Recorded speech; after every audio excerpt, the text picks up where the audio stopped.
Hello, my name is Sandy Adamitis, the social media director for the Page International Screenwriting Awards, and your host for the Writers Hangout, a podcast that celebrates the many stages of writing, from inspiration to the first draft, revising, getting a project made, and everything in between. We'll talk to the best and the brightest in the entertainment industry and create a space where you can hang out, learn from the pros, and have fun. Hey writers, it's Sandy. Boy, do we have a great show for you today as we continue to celebrate our sponsor, the Page International Screenwriting Awards 20th Anniversary Celebration. I spoke with our grand prize winner, Alexandra, an independent filmmaker based in New York City with a background in technology, social justice, and visual performance art. Her first screenplay, ThirstyGirl, won the 2022 Page Grand Prize. ThirstyGirl is a raw, intimate story about addiction, sisterhood, and Asian American identity. It was heavily inspired by Alexandra's own journey of addiction and recovery. Writers, let's get started. Alex, thanks so much for hanging out with us. My pleasure, Sandy. I'm so happy to be here. Hey, congratulations on completing your proof of concept for ThirstyGirl. By the way, I love that title, ThirstyGirl. Your Page Award winning screenplay. First, can you explain for our listeners out there what a proof of concept is? Yeah, sure. Well, in my own words, a proof of concept is a film that is meant to give a taste or be a representation of what a feature film is meant to be. So it's generally, I would say, between 5 to 20 minutes is what I've seen. And it's meant to convey the characters, the tone, the themes, sometimes the plot of what a feature film can be. I've seen some really successful proof of concepts that are like very short and just convey like one scare. I've seen some longer proof of concepts that are like a full scene taken from a feature. Different directors go about it in different ways. Well, that's really interesting. So it's different from a short because a short really should have a beginning, middle, and end. And this is really for you to show investors maybe to what you have in Yeah. mind, or Yeah. studio execs or agents or anybody who can greenlight.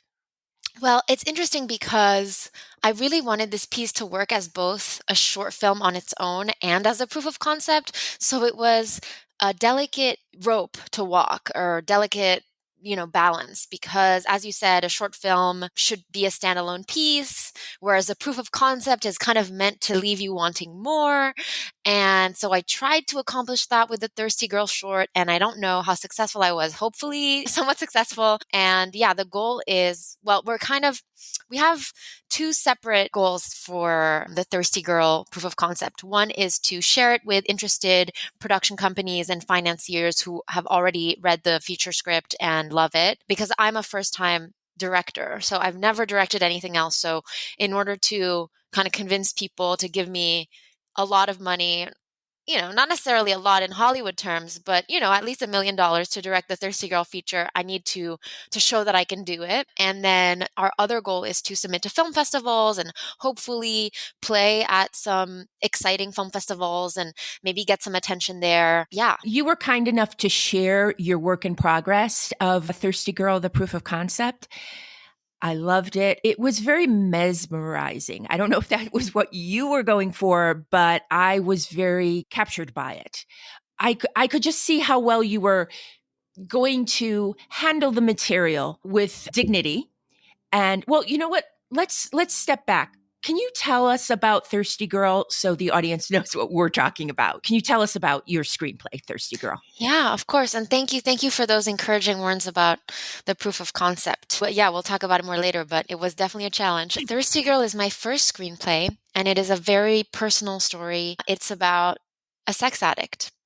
And the reason I chose this subject is that I myself am a recovering sex addict as well as a recovering alcoholic and drug addict. And when I was going Congratulations. through, oh, thank you. Yeah, I have 4 years sober. Wow, that is amazing. I'm Thank doing you. dry January. Oh, hey, congrats.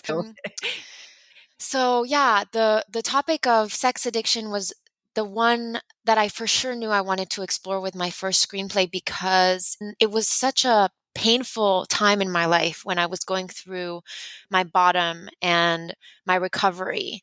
And I felt, I went through a divorce. I lost my job, a lot of friends. I ended up losing a green card and a work visa because I'm not originally from the United States. I'm from France. And basically, I lost everything. And it was because of my own harmful behaviors. And I felt that I was just a terrible person and I didn't understand why. And thanks to, you know, amazing addiction recovery programs, I learned that I'm not a terrible person. I just grew up in kind of a painful way because of different reasons, because of relationships with my primary caregivers, my parents, and I had a hole inside. I didn't feel I was loved. And so I used sex and other addictions to fill that hole. And learning that about myself and about sex addiction, I wished that I would had always been in love with film since I was a little girl. And I wish there was a film that could really convey that and that could tell others who were going through the same problems, who were suffering in the same way that I was, that they weren't terrible people, that there was hope for them. And I just wanted to see more truthful and more empathetic portrayals of sex addiction in film and TV. There are so many great films about sex addiction like Shame and Nymphomaniac, and I love those movies, but I felt like they leave us at a distance from the protagonists, and they don't really show us why this person became this way. They don't really show us any hope for change. And so that's why I wanted to write Thirsty Girl. And on top of that, it's very autobiographical in the sense, well, the plot is fiction, but it's about a young woman, Charlie, who is a sex addict, but she doesn't really know it. She just is obsessed with sex and it kind of rules her life, but she manages her life pretty well. She's like a high functioning addict. And one day she gets a call about her younger sister, Nick, who is a recovering alcoholic who just relapsed. So she has to begrudgingly drive her younger sister, who she's pretty estranged from New York to Kentucky to a specialized rehab. And over the course of the journey, as she tries to keep her sister safe and get her to rehab on time, Charlie's sex addiction just gets more and more out of control. And she loses her sister. She loses the keys to the car. She's like just unable to accomplish this really Yes. important task. And that's the plot of the film. And it's really inspired by my relationship with my younger sister. I always say it's a love letter to her. And yeah, that's Thirsty Girl. Alex, it is such a beautiful script. I loved it. And everything that you just spoke about, you managed to get down on the page. Wow, thank you. That means a lot. I'm still at the very beginning of my career, so not that many people have read my work. And whenever someone digs it or like relates to it, it Right. always means so much. Well, So thank you. Well, you did it. You submitted Thirsty Girl 2-page in 2021, and it made it to the quarterfinalists, which is wonderful, but that's as far as it went. Then you rewrote the script and resubmitted it in 2022, and you won the grand prize.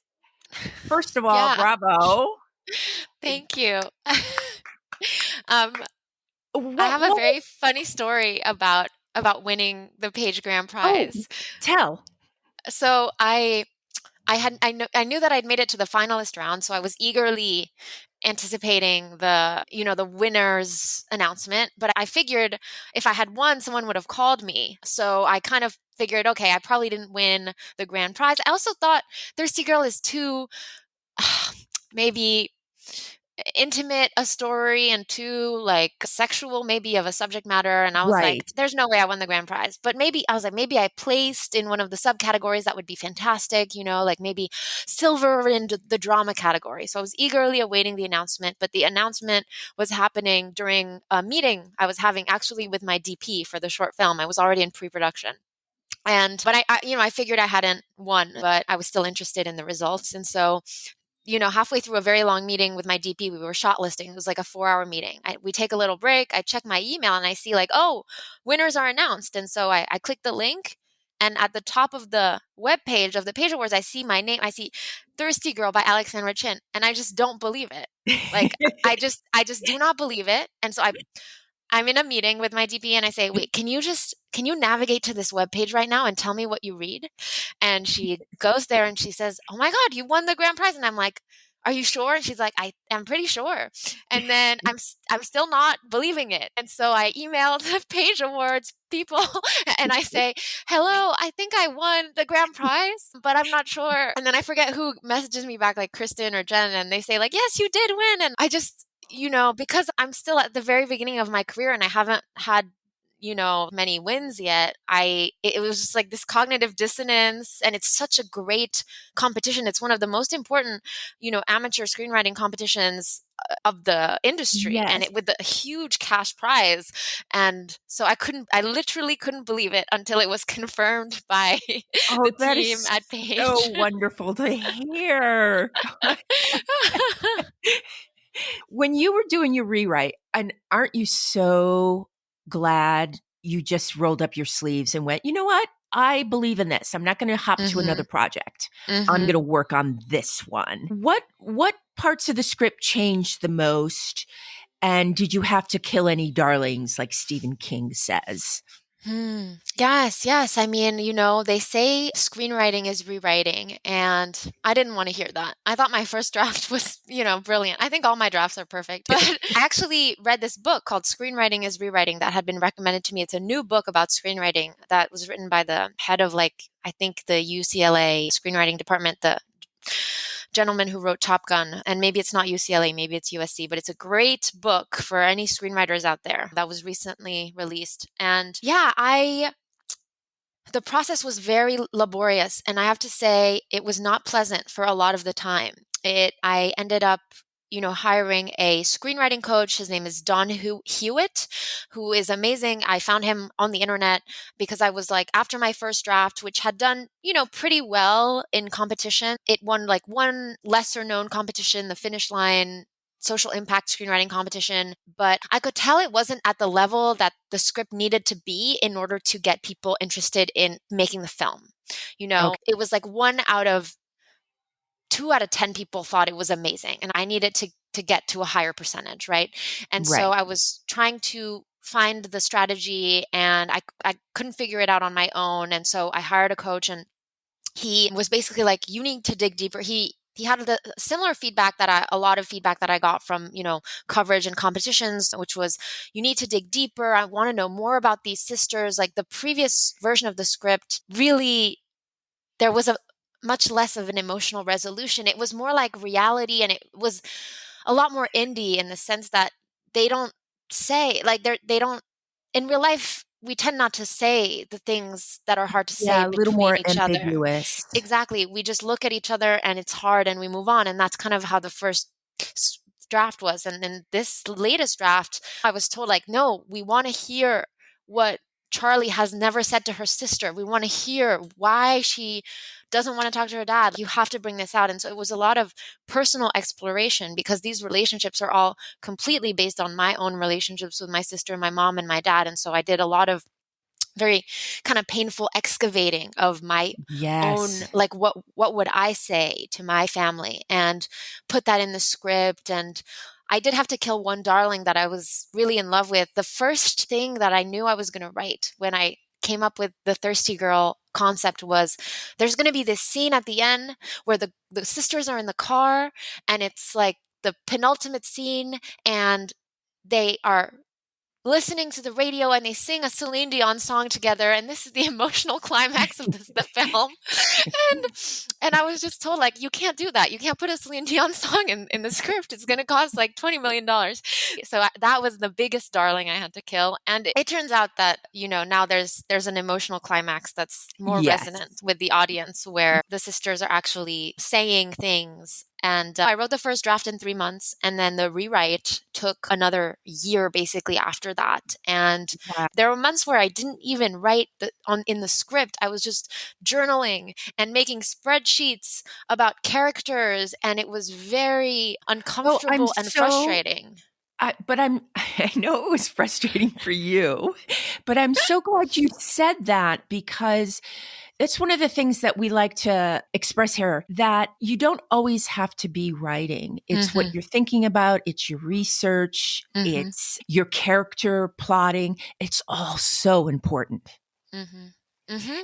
And some of Um, the biggest additions came to me when I was taking a break. I had to take a 1 month break for health reasons, and I was at the airport listening to a song, and I just was like, "Oh, she's going through a divorce. Put that in," like, yes. yeah.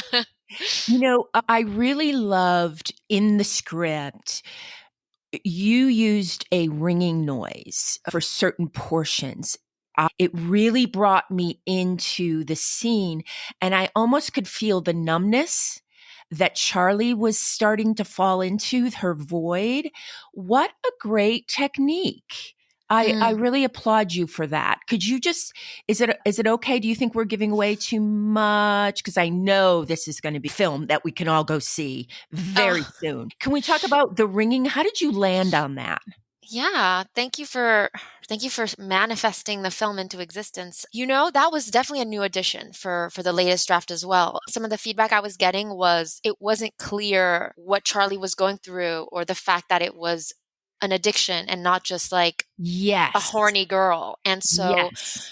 one thing that I experienced as a recovering addict is the withdrawal symptoms. I experienced them for every addiction that I put down: alcohol, cigarettes, and sex. And the withdrawal is this feeling where it feels just like everything is wrong. And like it's a chemical thing that happens in your brain that just makes you want to like run your head into a wall. Like it'll make you do anything to make the withdrawal stop, which is why, heroin addicts have such a hard time quitting. And I wanted to embody that in the script. I wanted the audience to be able to feel the discomfort that Charlie feels, and came up with the idea of this like sonic cue. And I think it's really been working. It works great. Also in the script, there are two monologues. One is the younger sister, Nick, at AA, and then Charlie talking about what she wants to hear from her estranged father. I found it really honest and raw and powerful. I cried, honestly, at both monologues. Can you take me through your process when writing those monologues, those scenes? They just seemed very personal. Yeah, thank you for singling those out and for sharing that they made you cry. People often tell me that those monologues make them cry, which always feels like a big success. Yeah, My you first managed not to do it once, but twice. my first screenwriting teacher, Doug Katz, who was teaching a class at the Gotham Writers Workshop, which is where I took my first screenwriting class. He said to me this very helpful thing about writing. As a beginner aspiring screenwriter, all I want is for my film to get made. That's like my only goal. But he said to me, Alex, that cannot be your goal as a screenwriter, because you have no control over that. You can write literally the most genius piece of art in the world, and it can never make it to a Yeah. screen. And so your goal has to be your experience while you're writing. That has to be your definition of success. Is, are you feeling something when you're writing? And if you achieve that, then you have it. That is what we aim for. And that was a very helpful reframing. And so I bring that up because those two monologues, as I was writing them, I was crying. And so I knew that they were special and that they might resonate with other people too. Although I didn't care in the moment. All I cared about was that I'd written something that had moved me so much. And I couldn't believe it, because even though these characters are basically me and my sister, they're not. They're their own characters, and couldn't believe I was crying at the words, at these made up words. And in any case, Mhm. the first monologue, Nick's monologue in the AA meeting, that one was quite easy to write because I had just relapsed recently, not in my alcohol addiction, but in my sex addiction. And so I knew what it felt like, the shame of it and the Yes. senselessness of it. And why is everyone is mad at me? But you shouldn't, like, I don't need to be so mad at myself. Like that's not really Right. helping. So where that monologue came from. And man, when, yeah, she talks about her relationship to her older sister, just to get me to cry, Yes. just get me talking about my younger sister and how much I love her. Um, we used to be very estranged. And when I got sober, we became closer because I finally had space in my life to be close to people, and I wanted to repair these relationships. And so that's where that monologue came from. I'm really happy to hear that you and your sister are a duo and you get to spend time with each other. Yeah. Yeah. I mean, our relationship, often say, is the biggest gift of my recovery. There's too Oh. many gifts of my recovery to name, but but our relationship is definitely one of the biggest ones. And then Charlie's monologue, the first few drafts of the script, they didn't have any big monologue moments for Charlie. And I felt like it was like, no, you need to remedy that. Like, just from an actor's perspective, like, we need to give this actress an opportunity to shine as well. And so I put her in a situation where she has someone who's listening and who is just asking her about her relationship with her father.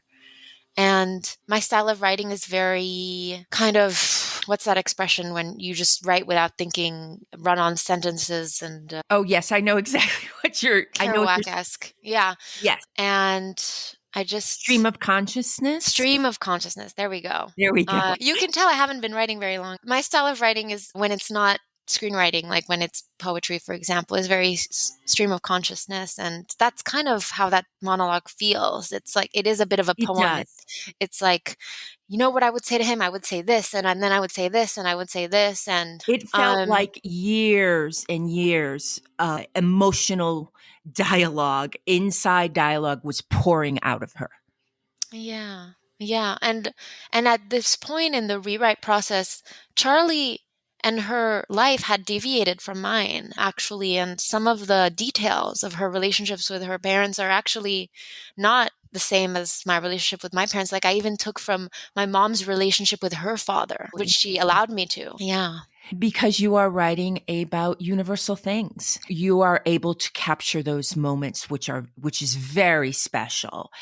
Now, you decided to do a Kickstarter campaign to get the money to shoot the proof of concept for Thirsty Girl. First, why did you choose proof of concept? You could just try to knock on doors. Well, I tried to just knock on doors with the script. We'd been doing that with one of my mentors, advocates, Jenny Frankfurt. She runs the Finish Line competition. I had won the social impact section of the competition in 2021, and she'd been sending out the script to production companies, and I'd had a bunch of generals, and, people loved my writing.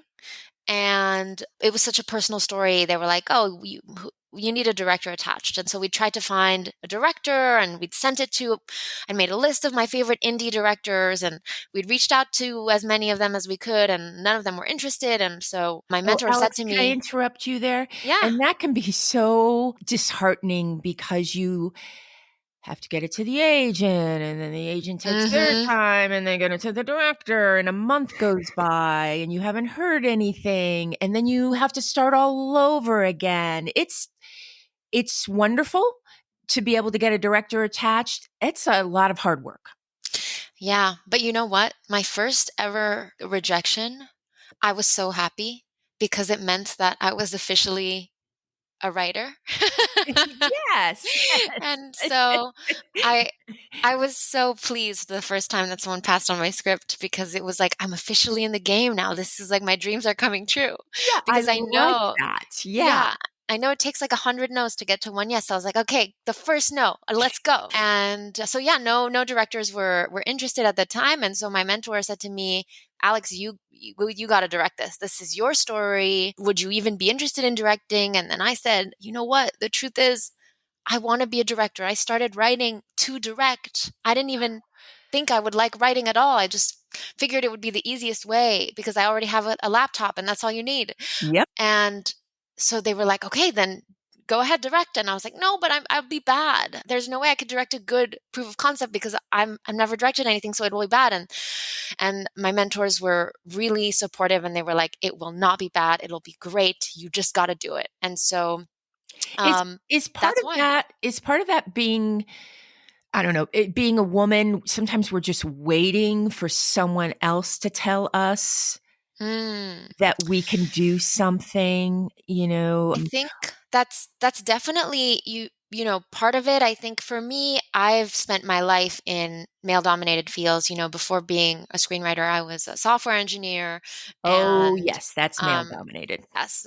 And so I've become someone who isn't afraid to claim my spot and to go for what I want and to be the only woman or woman of color in the room, but I'm such a perfectionist and I've only recently become an artist. And the thought of making something that I wouldn't deem good enough was too heartbreaking to bear. And I think that's what was holding me back, that fear that it would make something that wouldn't be good enough. And the truth is that to do anything new or great and to do anything in art, one has to become friends with that fear. And it took many people telling me, you can direct, you have to direct. It took like many people telling me over like a year for me to actually be okay, I'll try. And one of them was my husband. And I mean, couldn't have done the proof of concept without him. He's been a filmmaker for 10 years and he's directed many shorts and he was my creative counterpart. Oh, great. Yeah, yeah. So that is why I decided to go the proof of concept route because it seemed like the was what I needed to do. I found to get this film made, you know. And I'm so glad you did. Fundraising can be very intimidating. How did it go for you? What was the most manageable thing and the most challenging parts of fundraising? Well, actually, fundraising is probably the thing that's least intimidating to me because I did it professionally before I started screenwriting. I was the founder and CEO of a nonprofit organization that teaches formerly incarcerated people how to code so that they can start careers in tech. And so all I did for many years was fundraise. And so actually, I've spoken to a lot of filmmakers who are terrified of fundraising, and I'm like, no, that's the easy part. Making the film, that's the scary part. And so it's all perspective and experience. For me, I know a lot of truths about fundraising, which is there's enough money in the world for everyone's project to come to fruition, and that people want to help you. You just have to show them how. And I know that fundraising is about being vulnerable and being yourself and showing personal attachment to what you're doing and getting to people's emotions. And Well, I know you're good at that. yeah, yeah, I knew that people would be excited to support me because it's my first film. I'm lucky to have a lot of friends and family who care about me and who support me. And we ended up raising almost double than what we planned to raise, which was quite a miracle and really needed because the cost of the film was higher than what I initially anticipated. But the campaign went really well, and I encourage anyone out there who is kind of a little gun shy about fundraising to just believe in themselves and know that people want to support you. You just have to give them the opportunity. Great. I love that. Yes. Everybody out there who would like to do this, those are very, very wise words. What did you do to prepare to direct? Did you watch certain films for inspiration? I imagine you spoke with your husband a lot about things now that you explained to me that he is also a director and a creative person. How did that go Yeah. about for you? Well, I have many people to thank for really the creative vision of the Thirsty Girl film. One is, of course, my husband, Esteban, who's a filmmaker and an editor. And another one is my producer and casting director, Brooke Gold. Another one is Fletcher Wolf, our director of photography. And she really set the vision for the cinematography of the film because I'm a first-time filmmaker. She really guided me through that process and did an incredible job. And then David Goldblum, who's my executive producer, who was one of the people who really convinced me to make the film, and who was just there like kind of every step of the way, holding my hand and being like, Alex, you can do it. Alex, your fears are normal. And so I just wanted to kind of shout all these people out. But yeah, what did I do to prepare? What didn't I do to prepare? I think I pre-production was very challenging and stressful. And I had to learn a lot in a short amount of time because I really wanted to shoot the film before the end of the year. And I did watch a number of films to prepare. I watched road movies like Y tu mamá también.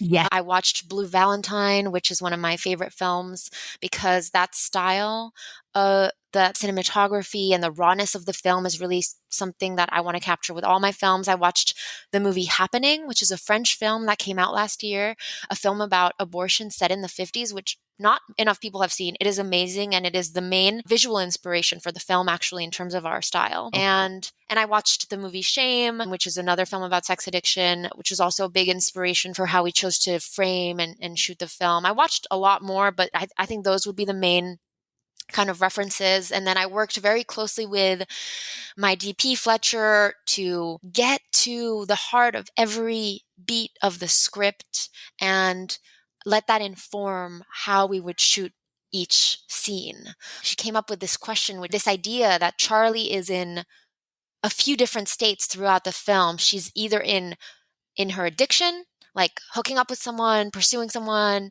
or she's in withdrawal, right? With like the ringing noise and like yearning for something, or she's kind of connected. She's like actually with her sister, or actually being in the present. And that became a big strategy for the visual language of the film. It's like, okay, we're going to frame each of these states of Charlie in a specific way.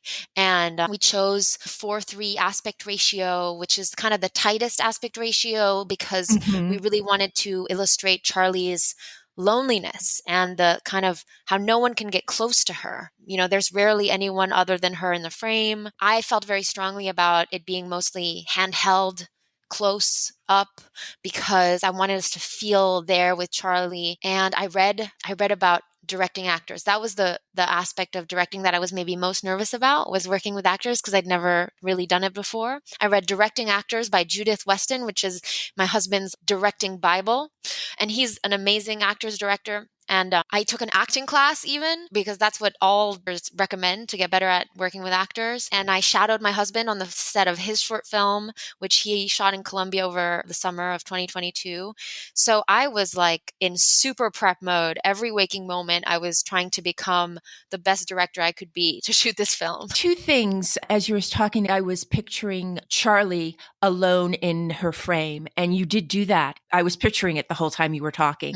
She is very alone in the proof of concept. Also, you and your husband are very cool. I want to come to New York and hang out with you. I mean, you're shooting shorts, and Please do. I assume you have the coolest dinner parties. I just want to hang out with well, you you know now, what? Alex. I'm not much of a cook, but yes, please do come hang out with us. We don't do the dinner parties, but we love to go to the movies, and we actually watch a lot of football. He loves football. He's a very interesting artist, very multifaceted. Well, I hope that we can have him on the podcast, or have you both Oh my gosh, back. you should. Yes, That would be lovely. He's brilliant, very experienced, and really he does very interesting work around identity. Yeah.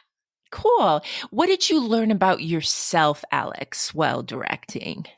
And that is a very interesting question. You know, it was all such a rapid blur, and all I wanted was to just be able to make it through without losing my cool too much. I'm quite an emotional person, as you may have gathered from my script. And I just wanted to be able to stay positive and serene and be like a conduit of love on the set and allow others to have a good experience. And that was kind of my primary goal. I wanted to make it through, but make it through with grace and with joy. And what I learned about myself as I was directing was that it's okay to not be perfect. You know, I did end up losing my cool once, kind of privately. I had a very private kind of crying moment on on the third shoot day when I felt like I made a few mistakes and I felt like there were certain situations I didn't handle as well as I could have. But it's okay not to be perfect. No one expects that from any humans, and no one expects that from any artists. And I think there are many films that I would deem perfect, but that I think what I also learned from my amazing cast and crew who had more experience than me was that they didn't expect perfection from me. It was okay to kind of show up as my true self, which was a very inexperienced director, and to say the wrong word and to get emotional and to make a suggestion that kind of, made the scene a little bit worse. Like, no one expected that of me. And I We're all that's beginners. what I learned. Exactly, exactly. Yeah. We're all beginners at one time. And I'm glad you got to do the crying in private. I sometimes call my car the crying room. Just if you can make it to your car and then the tears fall, I think it's a success. Now, you shot in upstate New York. Why upstate New York? Well, I was actually corrected about this recently. We technically shot partially in Westchester, New York, which is not technically upstate New York. Part of it, I think, crosses the border into upstate. So Okay. to get it technically right for those diehard New Yorkers, we shot we shot some of it in this small town called Cortland, which is where the bowling alley was located, and we shot some of it in the Hudson Valley area, which is technically upstate New York. We chose those locations because the Thirsty Girl feature is set on the road between New York and Kentucky, and a lot of it is actually in this small town in West Virginia. And so I wanted locations that looked kind of small town, rural, and you can get that upstate. Like, there's some parts of upstate that could totally look like West Virginia, and the vast majority of the cast and crew, we were based in New York. We had to fly a couple of people out, so that's why we chose that area. That makes sense. Alex, is there anything that you're watching or listening to right now that you're enjoying or finding inspiring or you're just getting a kick out of? My husband and I have been rewatching Mad Men, um, Oh, which is one of our favorite shows. We had just rewatched, well, I'd rewatched The Sopranos for the first time, and he was rewatching it. And when we were done with that, I was like, let's watch Mad Men because it's kind of, by the same creators. And man, it is really an inspiring piece of work in terms of just the writing and the performances and the cinematography. And every episode, there's so much to dig into in terms of the themes and what they're trying to say about humanity and about addiction, actually. Like Don, he's a sex yeah. addict and an alcoholic. And so that's something that's been really inspiring to me lately. I've also been watching a lot of short films by other indie filmmakers. My husband and I both love shortoftheweek.com, which is a website that highlights like a different short film every day or every week, and they're all Oh, I didn't know fantastic. about that. Oh yeah, great resources. Before I started prepping for my proof of concept, I'd barely ever seen a short film in my life. There's a ton of amazing shorts out there, some that never get nominated for Oscars, so some that the general public doesn't really have an opportunity to get exposed to. But Short of the Week is a great selection, and they always have new work up there. Yeah. Oh, great. I'm going to have to check that out. Starting out, what was your biggest misconception of what it means or meant to be a working writer? Mm. Well, I didn't think that I would like it. I'd never really liked writing. I did when I was a child, creative writing, but I hadn't done any real creative writing since then because I was a software engineer, and I kind of decided I was bad at writing at some point in my life. And well, maybe actually, I grew up in France, and I thought I was a good writer in French, and then I came to the States for college, and it was a struggle for me to write in English. And I became a programmer anyway. And so, yeah, writing did not feel like my medium. But as I said, I was very driven to become a filmmaker. And so I was like, I'm going to write a script, even if I suck at it, and even if I hate it, I'm going to do it. And it turned out that I really loved it.